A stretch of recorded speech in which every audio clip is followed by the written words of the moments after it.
BJP के बटोगे तो कटोगे के नारे के खिलाफ समाजवादी पार्टी ने पीडीए का पुराना दांव चल दिया है। नई चुनावी रणनीति के अनुसार समाजवादी पार्टी अब 90% आबादी पर फोकस करने वाली है। और एसपी अब लोकसभा चुनाव में आजमाए फॉर्मूले को फिर से लागू करने की योजना बना रही है और इस फॉर्मूले के दम पर ही वो उपचुनाव जीतने की रणनीति बनाई है।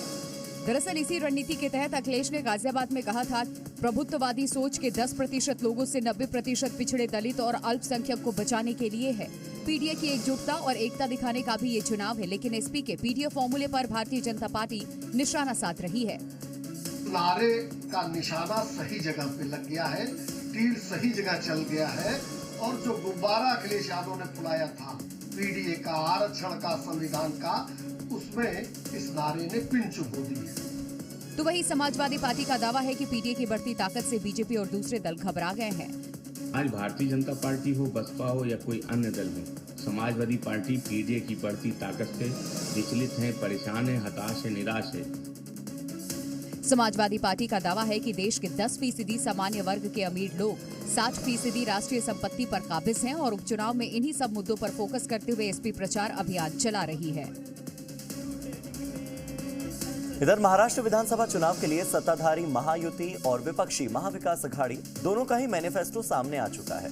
अब शिवसेना उद्धव गुट ने भी अपना चुनावी घोषणा पत्र जारी कर दिया है और वचननामा के नाम से जारी इस घोषणा पत्र में उद्धव ठाकरे ने महाराष्ट्र की जनता से कई वादे किए, जिसमें लड़कों को मुफ्त शिक्षा और आवश्यक वस्तुओं की कीमतों को स्थिर करने का वादा किया गया। साथ ही प्रमुख वादों में धारावी पुनर्विकास परियोजना को रद्द करना शामिल है। वचन पत्र जारी करने के बाद उद्धव ठाकरे ने महायुति और एकनाथ शिंदे पर निशाना साधा। अभ्यास किया उसका और कहाँ से लाएंगे अभी भी मैं कह सकता हूँ, लेकिन अगर मैं कहूँ तो वो भी ये भी बात चुराएंगे, जैसे मेरी पार्टी चुराई है, सिंबल चुराया। दरअसल बुधवार को कांग्रेस ने महाराष्ट्र के लिए अपना घोषणा पत्र जारी किया था, जिसमें कांग्रेस ने 5 गारंटी दी थी, जिसे लेकर बीजेपी ने कांग्रेस पर निशाना साधा था और बीजेपी के मैनिफेस्टो को कॉपी पेस्ट का आरोप लगाया। तो वहीं महाराष्ट्र के सीएम एकनाथ शिंदे ने भी मैनिफेस्टो पर निशाना साधा। वादे उन्होंने कई जगह किए, उन्होंने कर्नाटक में भी किए, उन्होंने राजस्थान में भी किए, उन्होंने हिमाचल में भी किए, लेकिन बाद में कहते हैं प्रिंटिंग मिस्टेक हो गई, बोलते हमारे पास पैसे नहीं है, केंद्र से पैसे मांगते हैं।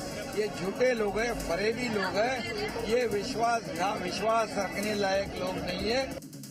शिवसेना, कांग्रेस और शरद पवार के नेतृत्व वाली राष्ट्रवादी कांग्रेस पार्टी वाला एमवीए गठबंधन 20 नवंबर को होने वाले राज्य विधानसभा चुनाव के लिए अपना अलग से भी घोषणा पत्र जारी करेगा।